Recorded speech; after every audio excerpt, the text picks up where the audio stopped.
Agora é o Evangelho simples, puro, da esperança, da vida, da alegria, das possibilidades eternas, do refazimento de tudo em nós. Eu quero ler um texto que está em Ezequiel, de 35 a 19. Ele vem depois da narrativa do capítulo 37, do verso 1 em diante, que é sobre o chamado Vale de Ossos Secos, quando Ezequiel olha na visão dele e vê o povo como sendo um Auschwitz, um amontoado de milhões e milhões de corpos cujas carnes já tinham apodrecido e secado, ficaram só ossos sobre ossos, montanhas de ossos, cada osso desconexo do seu par, sem vínculo, só um trabalho de anos e séculos, quem sabe, de especialistas conseguiriam ajuntar um osso ao seu osso. Tantos eram os milhares e milhões de ossos separados, fragmentados, desconectados, espalhados, inajuntáveis. Impossível de que eles se transformassem em corpos vivos, porque pareciam para além de toda esperança, de todo reajuntamento, de todo refazimento, de toda regeneração possível. Isso é o que se diz antes. Então vem uma ordem dizendo: profetiza, acredita, crê, fala o que eu te disser como perspectiva para o futuro.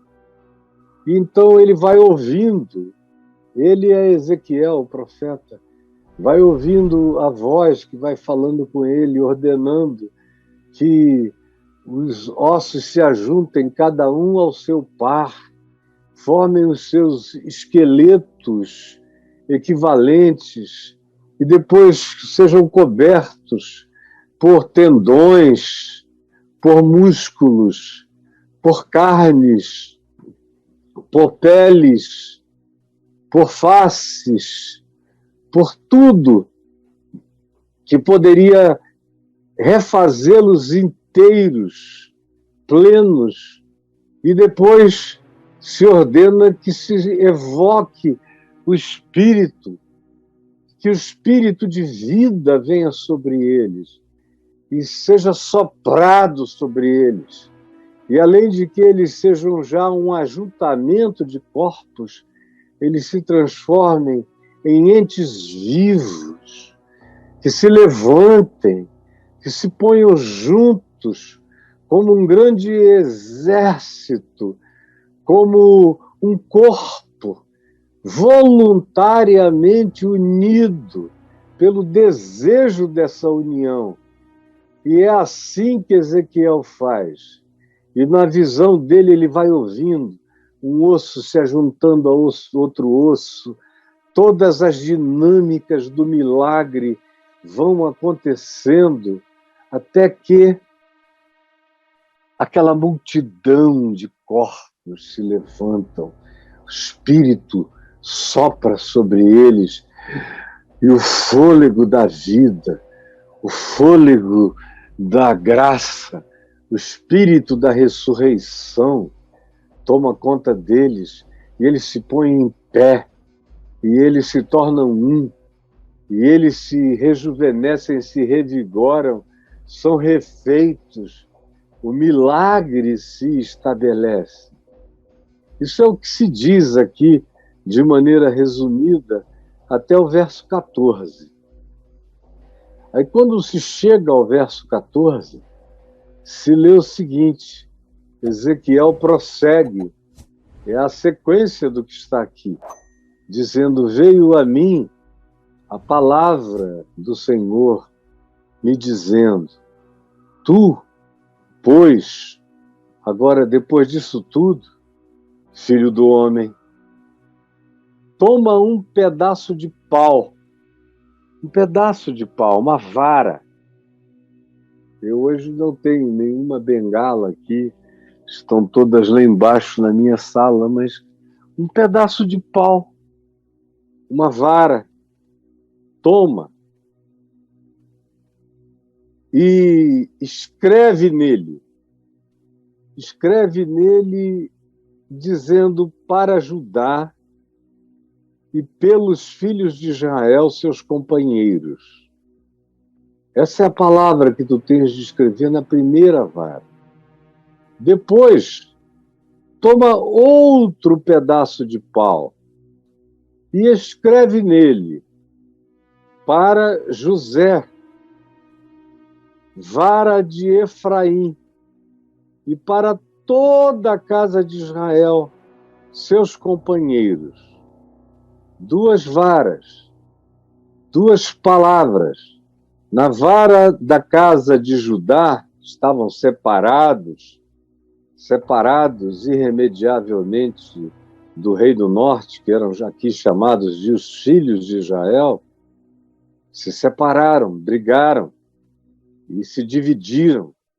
E aqui se diz, escreve numa tábua e dá a Judá, uma tábua que diga para os filhos de Judá e pelos filhos de Israel e seus companheiros.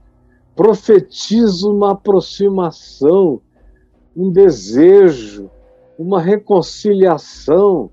Depois toma outro pedaço de pau, escreve nele agora algo para os filhos de Israel, para os filhos de José, de Efraim, que eram todos a mesma casa, estavam todos no reino norte.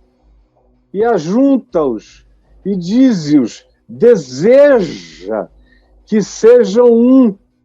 E dize, como disseste, a Judá, por Judá e pelos filhos de Israel, agora é por José e por todos os filhos de Israel, para que a divisão se dissolva e o companheirismo aconteça. Ajunta-os agora, esses 2 pedaços, um ao outro, e faze deles um só pedaço de pau na tua mão, para que se tornem apenas um na tua mão. Quando te falarem os filhos do teu povo, dizendo, não nos revelarás o que significam estas coisas, tu lhes dirás, assim diz o Senhor Deus, eis que tornarei a vara de José, que esteve na mão de Efraim, e a dos filhos de Israel e seus companheiros, e as ajuntarei à vara do seu irmão Judá, e farei deles uma só vara, e se tornarão apenas uma só vara na minha mão, como Deus deseja que eles se tornem um só nas mãos de Deus. Eu sei que tem gente aqui conosco que está ouvindo isso e não está pensando em nada, especialmente pessoas que estão sem consciência de problemas ou de dificuldades ou de relacionamentos no dia de hoje.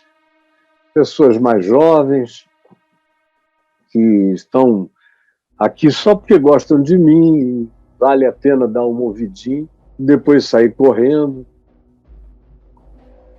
Como também há aqueles aqui que ouvem isso e dizem, graças a Deus aqui em casa está tudo certo, está tudo bem.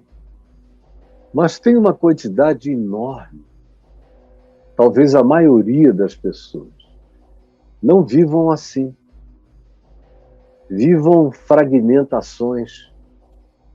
Olhem para a vida e ela esteja como aquela montanha montanha de milhões de ossos partidos, separados, desajuntados, desencaixados, afastados, quase impossível da gente imaginá-los formando um conjunto, formando um corpo, e muito menos ainda com chance de se refazerem, de virarem outra vez algo que ressuscite, que se ponha em pé, que caminhe, que se revigore, que saia das sepulturas e ande no chão das possibilidades da vida para os viventes. Tem muita gente aqui olhando e dizendo já era. E olha, deixa eu te dizer, tem certas coisas que quando acabam como coisas, acabam mesmo. Tem certos relacionamentos que quando acabam, na forma dos relacionamentos que eram, acabam mesmo. Mas não precisa que necessariamente os relacionamentos que se acabam acabem a vida dos que se relacionavam. Não é necessário que o que não se pode mais fazer ser uma coisa só num nível e num tipo de encontro ou de afinidade, que isso continue do mesmo jeito que era. Todavia, eu garanto a você que não precisa ser do jeito que se tornou. Todo arrebentado, fragmentado, esfacelado, separado, incomunicável, inajuntável, inimizados, cheios do pior ânimo, hostis, que não se encontram, nem se acham, nem se permitem, que aceitam o karma do ódio, da separação, da existência defunta, da vida que se transforma apenas numa memória de tragédia. E nada além disso, não precisa ser assim. Eu costumo dizer aqui há anos e anos que até para se divorciar a gente tem que se reconciliar. Até para se divorciar. Até quando a gente chega à conclusão de que aquela relação não dá.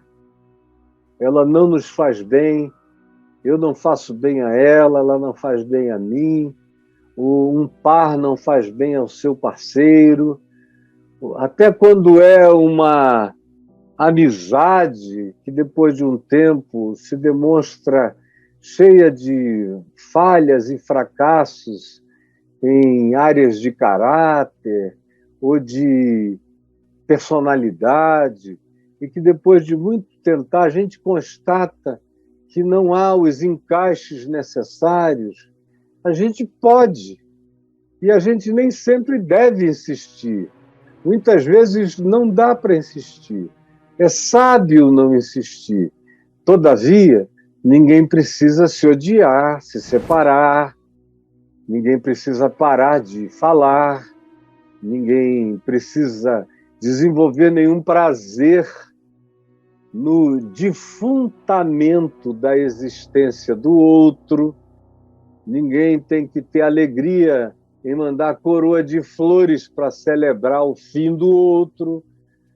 Não precisa ser assim. Há coisas que, de fato, não dão mais para se tornarem o que um dia foram, mas não precisam se tornar o que se tornaram. E é sobre isso que eu quero falar com você. Aqui a primeira visão é de um milagre que restaura o que já não tinha vida, o que tinha virado um vale de ossos secos, todos desconjuntados, separados e porosos. E aí vem a profecia, vem a boa nova, vem a palavra, vem o Espírito, vem esse poder sobre o qual eu falei no início, vem essa graça que é maior do que a vida e nos penetra e nos energiza.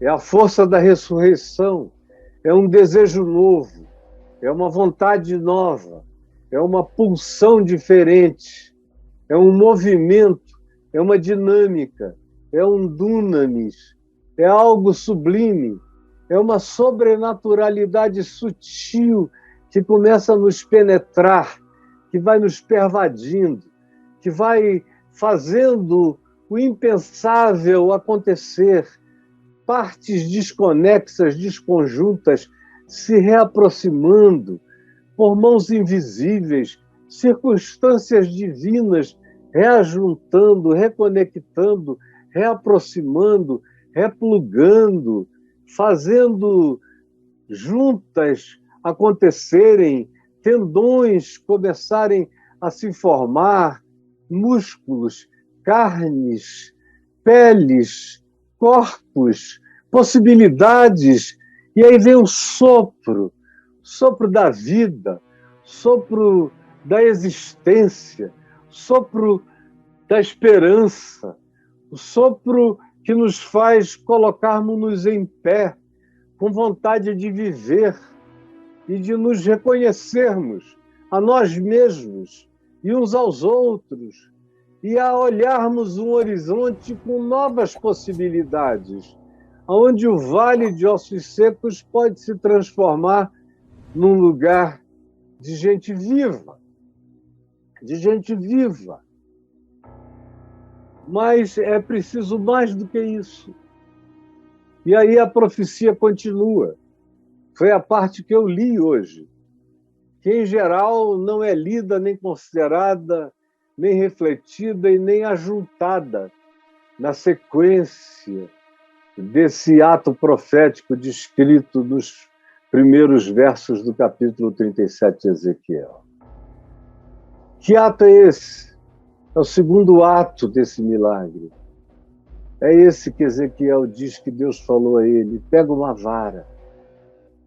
Porque aquele povo, aquela multidão de desconjuntamento ósseo, de esqueletos aos milhões no vale da morte, eram feitos de um povo que tinha se dividido, se fragmentado, tinham ido para exílios diferentes, mas estavam debaixo da mesma dor, da mesma disciplina, da mesma separação, da mesma agonia. Estavam divorciados de alma, de espírito.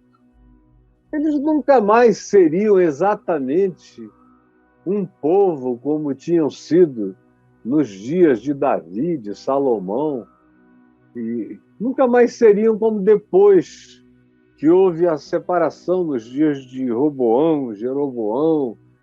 No entanto, eles não precisavam ser inimigos. Eles podiam se reconhecer.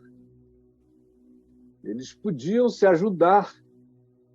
Eles podiam entender que tinham um DNA comum, que tinham os mesmos pais, que tinham um destino comum, que tinham tantas coisas que os faziam próximos uns dos outros e que não dava para negar. Mas não basta apenas a gente viver. É preciso agora que haja uma decisão de como viver. De como viver. Na primeira parte é a decisão da vida. É a profecia, é a palavra que revivifica os mortos. Agora tem um segundo ato. É aquele que nos ensina como viver. Estou vivo, mas como devo viver agora?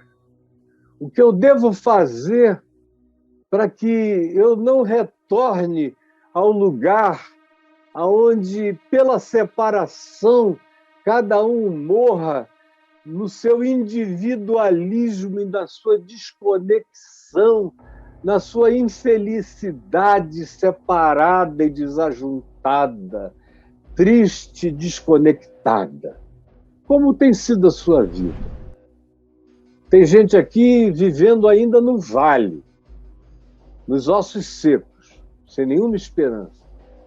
Mas tem outros que começaram a experimentar algumas coisas. E já tem gente que se colocou em pé. Mas tem gente ainda olhando e perguntando, e agora? Daqui para frente, o que eu faço? E esse segundo ato diz, está na hora de você tomar a ação do ajuntamento, da reaproximação. Tem um lado que é absolutamente milagroso, que vem da palavra profetizada, do evangelho, da boa nova, da declaração e do desejo da paz, do encontro, da atitude de reconciliação, do sopro, do vento, do ruá, do espírito de reconciliação e de vida.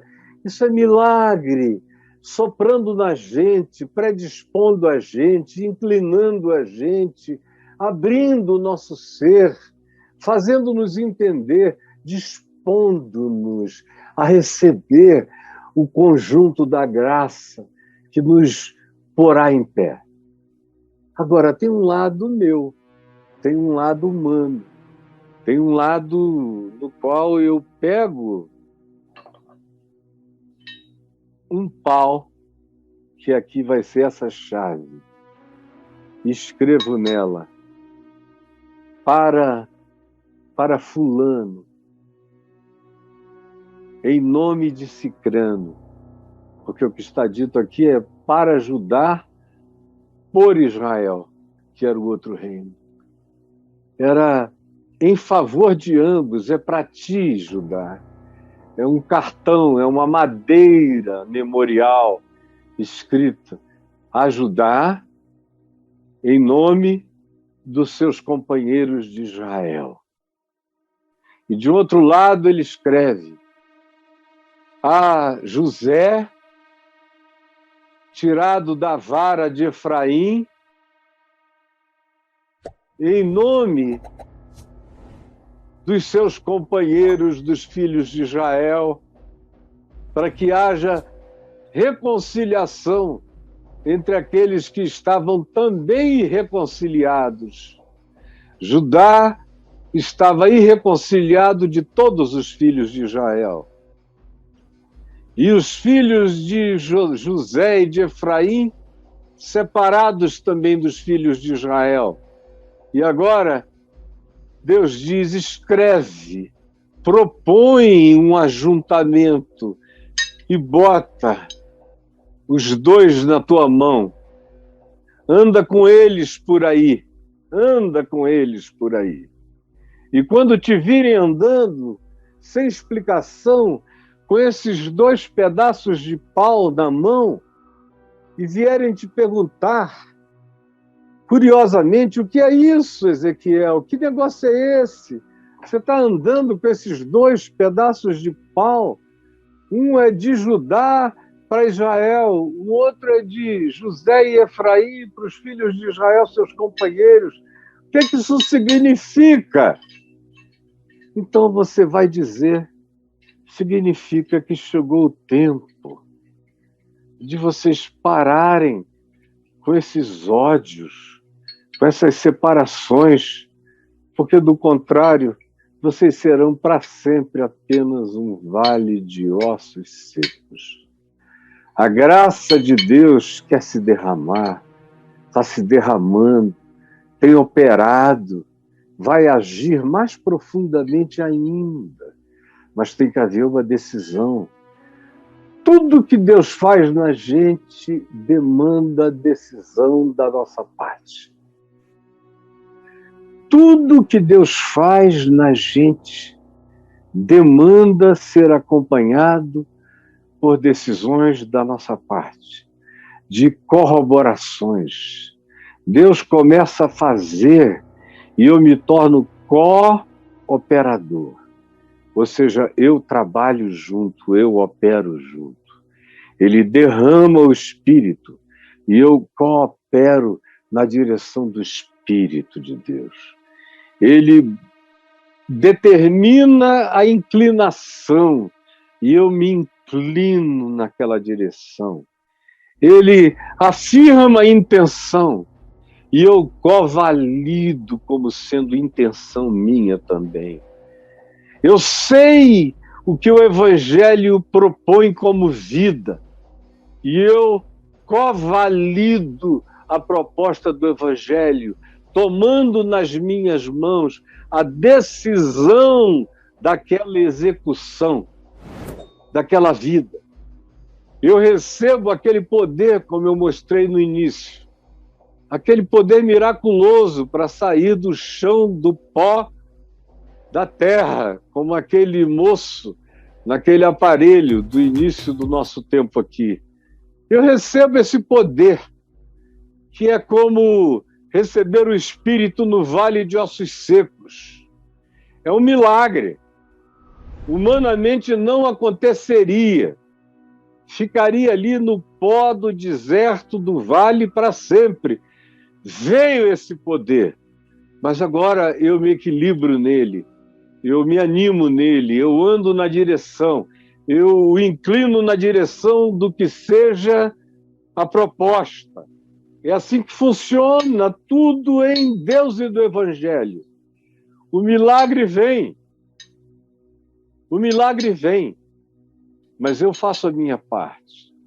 Ontem, enquanto eu estava aqui, no Papo de Graça, eu estava com o coração aflito. Ninguém aqui estava sabendo, não é? Como meu coração estava aflito. Uma filhinha do meu coração que veio para a filiação da nossa alma e da minha família. E hoje ela é filha de todos nós aqui. E a filhinha dela, que é a nossa netinha, minha e da Adriana, do coração, uma inglesinha linda, Sofia, elas, numa situação diabólica, estavam tentando tirar a filha da mãe e levá-la para fora do país de maneira arbitrária, maligna.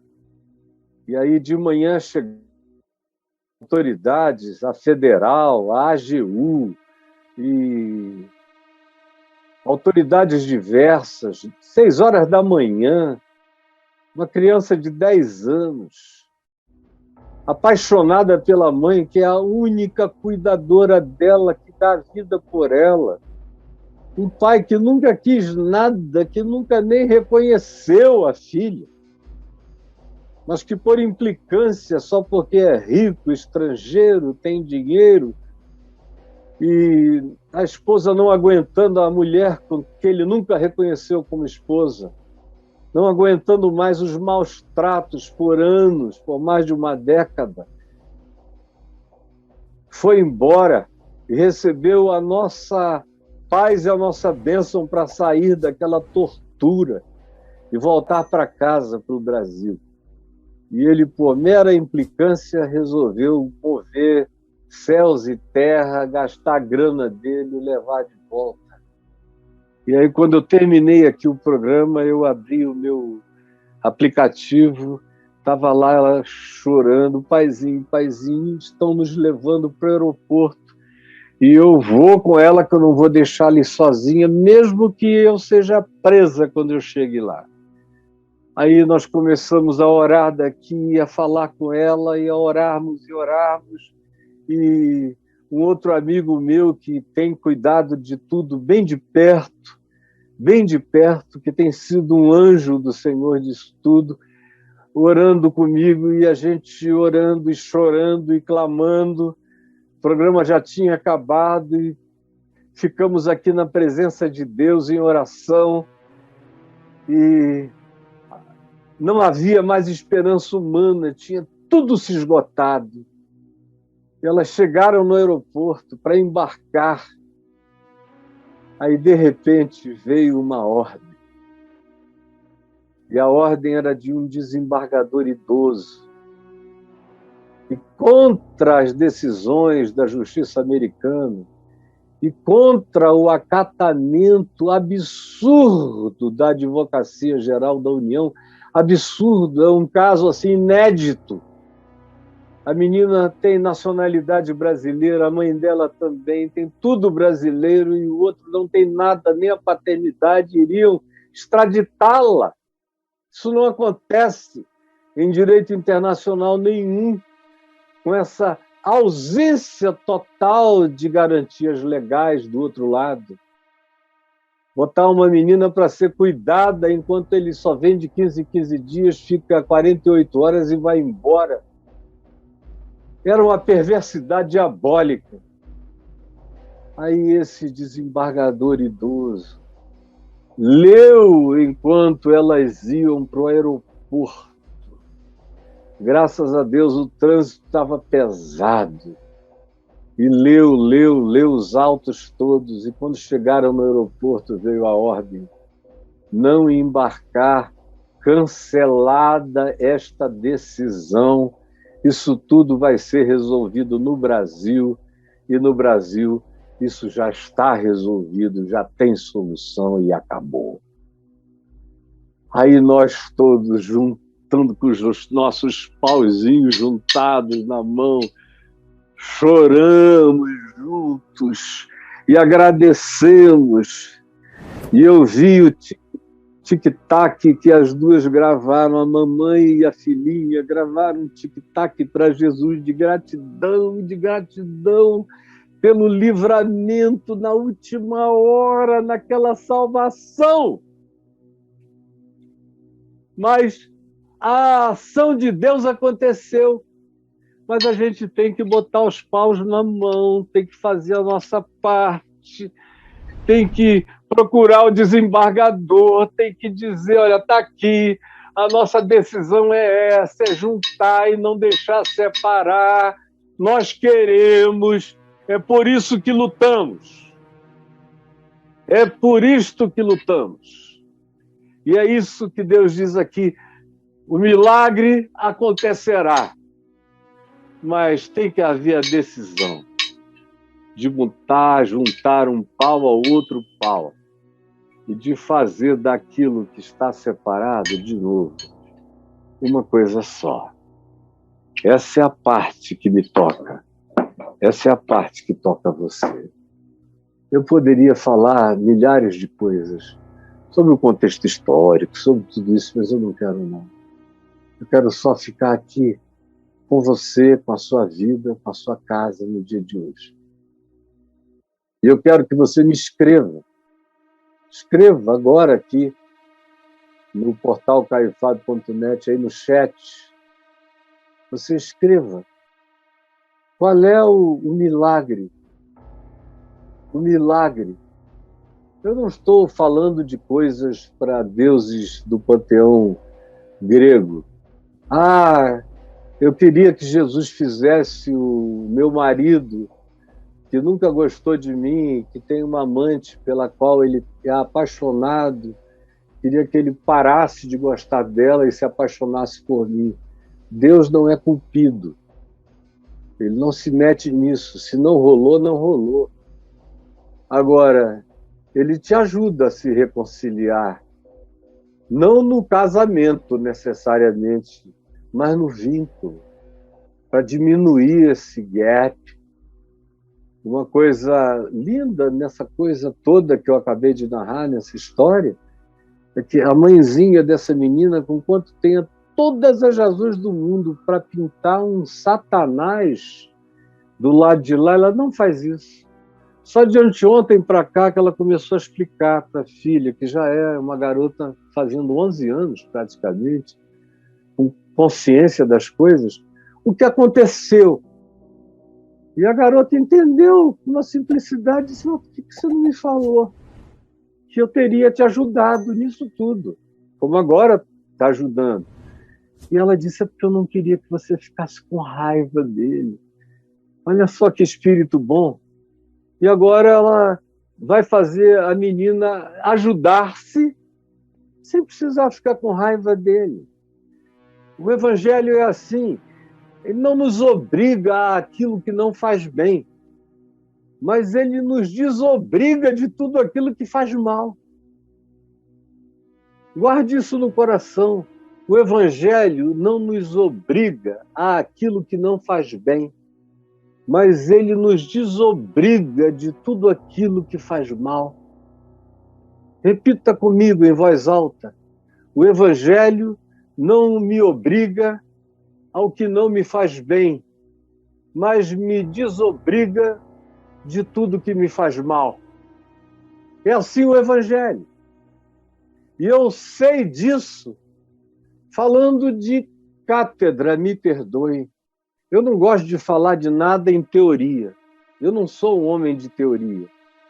Tudo que eu digo aqui eu conheço, eu provei, eu experimentei, eu experimento, eu vivo, eu já vivi e tenho a decisão de que se tiver que viver, viverei outra vez com o mesmo espírito que eu aprendi de Cristo e do Evangelho e da graça, do mesmo espírito.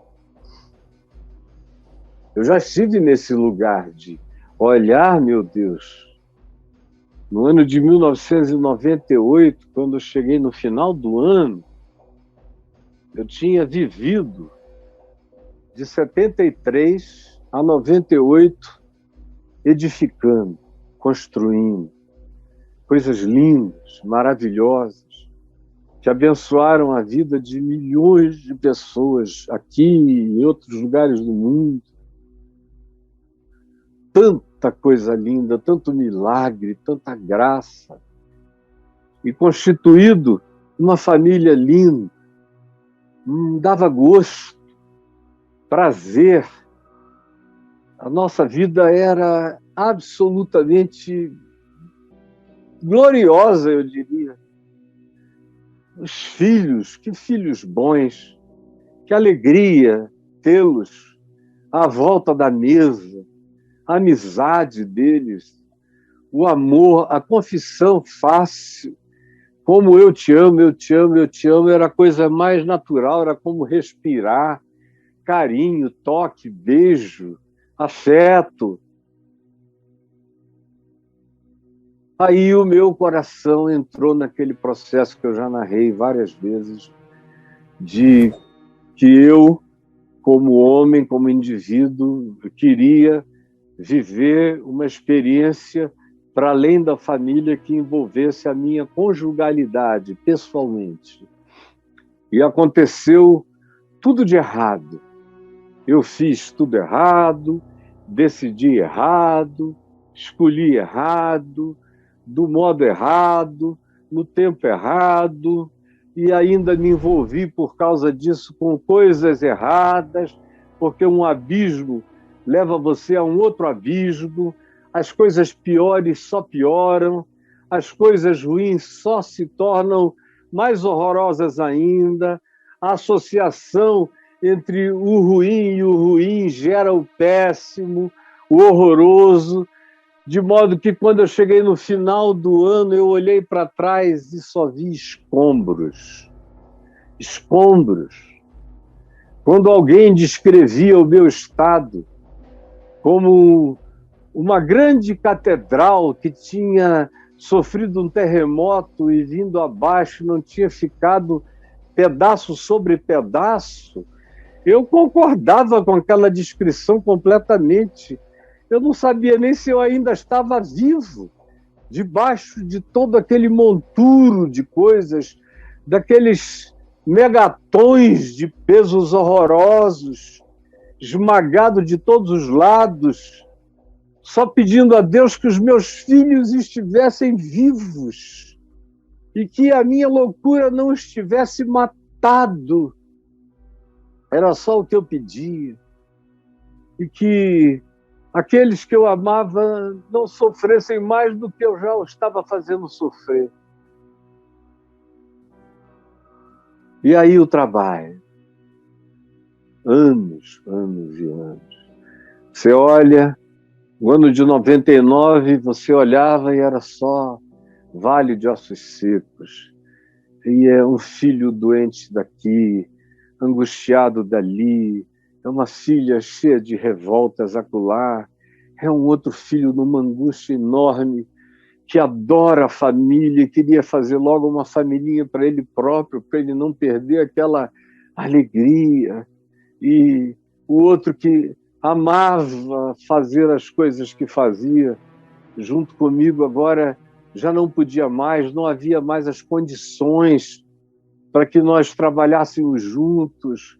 E aí os pedaços se largando, as partes se fragmentando, o que antes era união de tendões, de musculatura, de tudo isso se esfacelando, e você vendo, sem esperança, sem alternativa. Eram só lágrimas e lágrimas e lágrimas. Eu andava por aí fazendo tudo para me enganar, para dizer para mim mesmo que eu não estava morrendo, com tanta agonia na alma, fingindo o que em mim não era verdade, de tanta dor, uma vontade de morrer, um desejo de que alguma coisa me levasse, me tirasse, para eu nem assistir mais àquela calamidade. Aí devagar você começa a ouvir a palavra que vai te dizendo que é isso, filho do homem. Levanta daí, como Deus disse a Ezequiel. Põe-te em pé, fica em pé, fica em pé. E no mesmo período, eu recebi milhares de e-mails de pessoas que me amavam e oravam por mim e me mandavam exatamente esse texto de Ezequiel 37. Filho do homem, põe-te em pé e eu falarei contigo. Quantas vezes? E aí eu dizia, escrevia assim: muito obrigado, meu irmão, minha irmã, pela graça de Deus eu estou em pé. Mas era só uma resposta formal, porque no meu coração eu sabia que eu estava todo arrebentado, era poeira no meio do pó do vale de ossos secos. Põe-te em pé, põe-te em pé. E eu, no pó, conheci a minha mulher, e a amei e fui amado, e ela conheceu a minha alma e não me desprezou, e começou todo dia a dizer não. Ela me dava uma banana.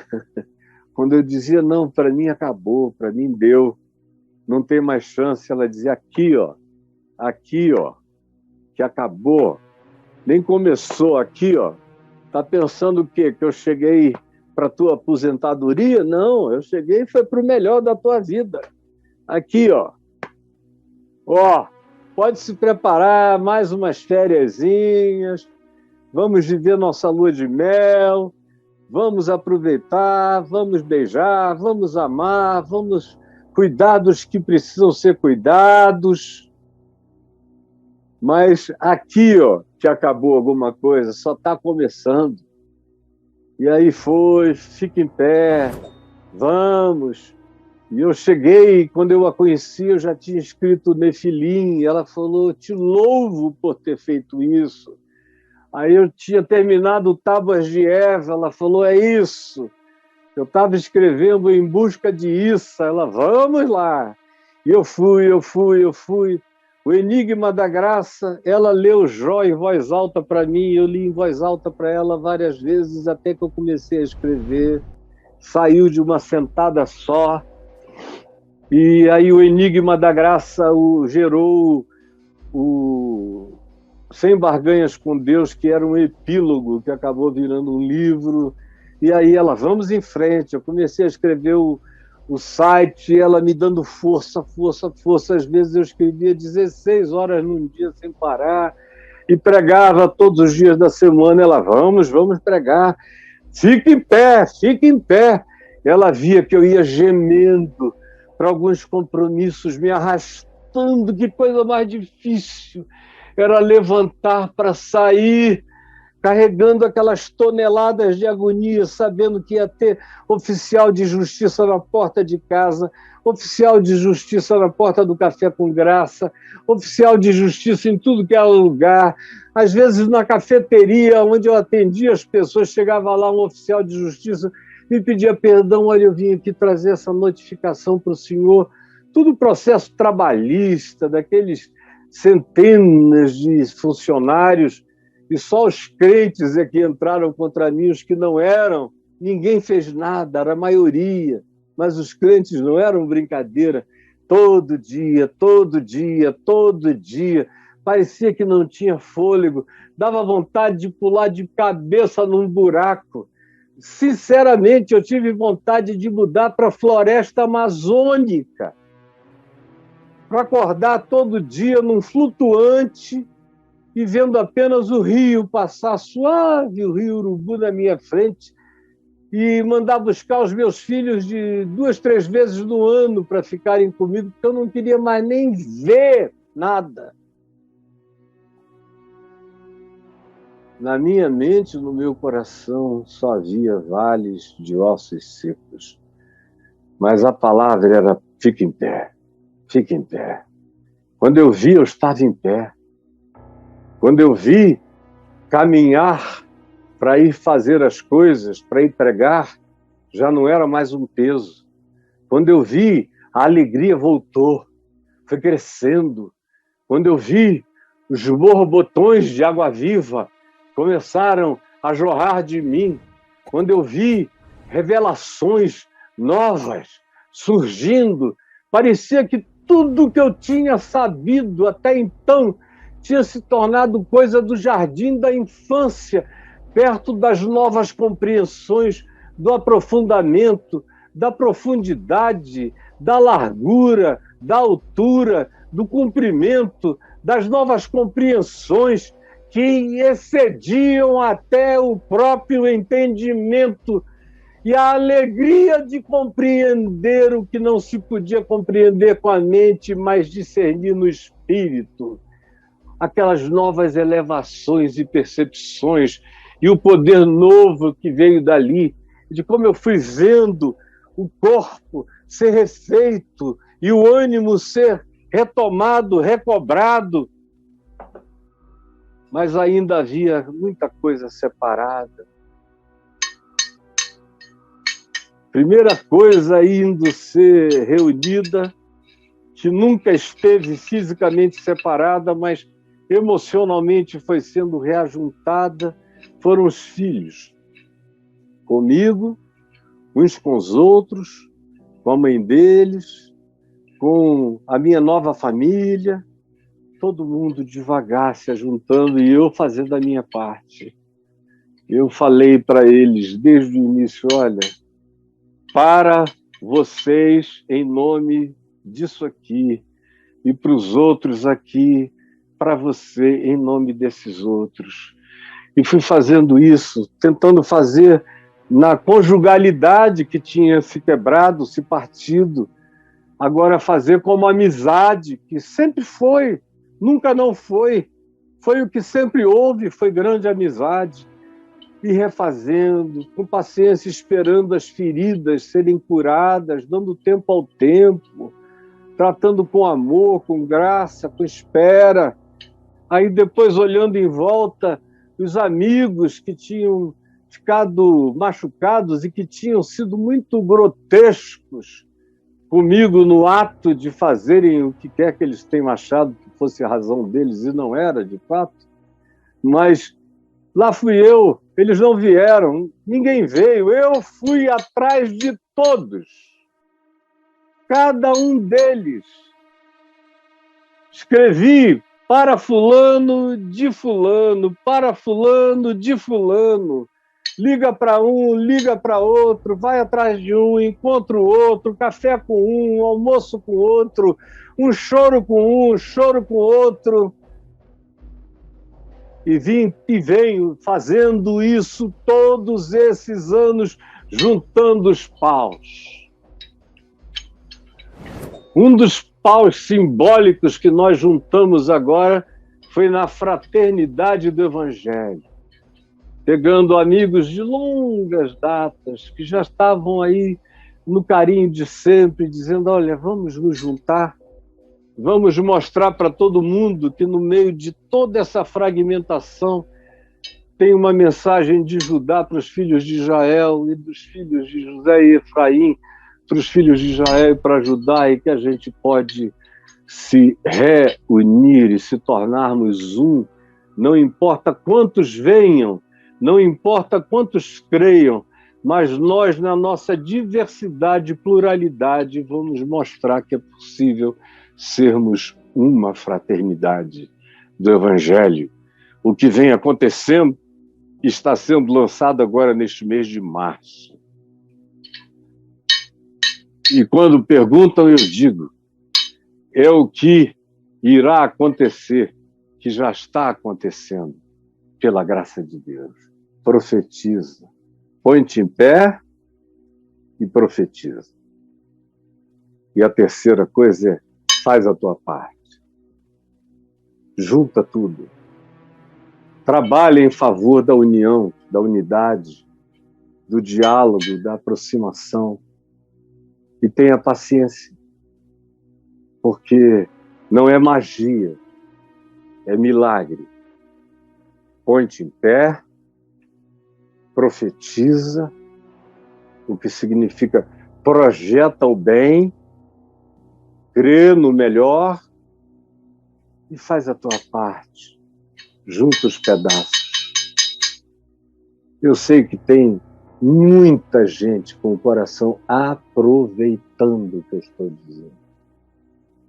E eu espero que você aproveite, que você faça isso, e que o milagre visite você e que você visite o milagre.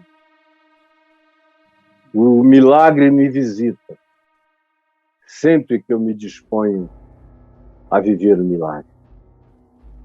Repita comigo: o milagre me visita sempre que eu me disponho a viver o milagre. Tem gente que quer o milagre, mas não quer viver o milagre. E todo milagre tem a sua parte. Lázaro está morto. Tem um único que pode dizer: Lázaro, vem para fora. Mas há outros que podem tirar a pedra da porta da tumba, rolá-la para fora, rolar a pedra para fora, tirar a pedra. E aí, depois que Jesus diz: Lázaro, vem para fora, o que ele diz a seguir? Desatai-o, deixai-o ir. O milagre me visita sempre que eu me disponho a ser cooperador com o milagre. Ele vai dizer: vem para fora. O que eu não posso fazer, vivificar, que não é o meu poder, ele faz. Mas viver a vida dos vivificados é o que se demanda de mim. O milagre sempre me visita quando eu me disponho a viver o milagre. Primeiro, o Filho do Homem se põe de pé. Depois ele profetiza, ele sonha, ele almeja, e ele confessa, ele abre a boca. Não é nenhum poder de magia, é a projeção da fé, da esperança, da certeza do amor de Deus, com paciência, sem saber de nada, porque quando perguntaram a Ezequiel: tu crês que esses ossos podem reviver? Foi Deus quem perguntou. Ele disse: Senhor Deus, tu sabes. Eu não estou aqui nem para te dar ideia. Mas eu digo o que tu me mandares dizer, eu creio que tu me deixares crer, eu me inclino na direção em que tu te inclinares. Tu sabes. E eu estou em pé, estou crendo na palavra da ressurreição, da vida, da reconciliação, do perdão, da reaproximação, da refraternização. Eu creio e faço a minha parte. Encaminho um para o outro. Me reconcilio e reaproximo e junto. E dou testemunho perene de que essa é a decisão da minha vida. Eu acho que eu não preciso sair fazendo aplicações detalhadas, porque para bom entendedor, um pingo é letra. E eu creio que você me entendeu. E que você também, nessa mesma hora, está lembrando de muita gente que você gostaria que estivesse ouvindo a mesma coisa. Pessoas para as quais eu aconselho você a compartilhar essa palavra. Sem nota de rodapé, só compartilhe. Deixe que Deus fale com cada um no tempo de Deus. Mas você faz a sua parte. Cada um de nós faz a sua própria parte. A gente crê no que ele está realizando e a gente se torna cooperador de Deus como filhos amados nessa boa obra, nesse bom combate, nesse propósito da vida. E Jesus, eu me uno a todos os quantos estão se unindo a mim em oração, em esperança.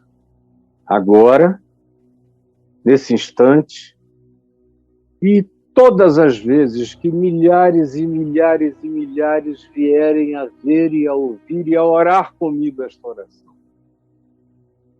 Que em cada momento novo, essa tua palavra se reatualize, que ela aconteça na hora para o coração que a acolher. Eu sei que é assim porque eu tenho provado que assim é. Eu sei quem tu és. Eu sei que tu sabes. Por favor, realiza isso agora. Começa esse milagre extraordinário que começa quando a gente ouve e se põe em pé. E olha e crê. Espera e vê. E faz a sua parte como cooperador de Deus, como covalidador da graça que está chegando. Em nome de Jesus, é o que eu te peço. Amém e amém.